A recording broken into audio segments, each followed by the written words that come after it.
যদি কিছু হয় তাহলে যেন আমার হয়, আমার বেবি যাতে সবসময় সুস্থ থাকে, ঠিক আছে?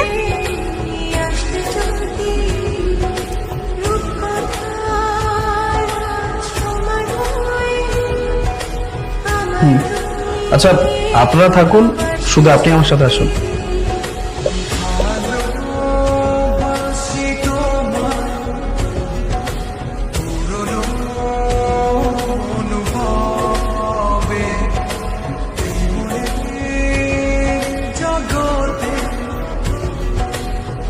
আপনি এখানে ওয়েট করুন।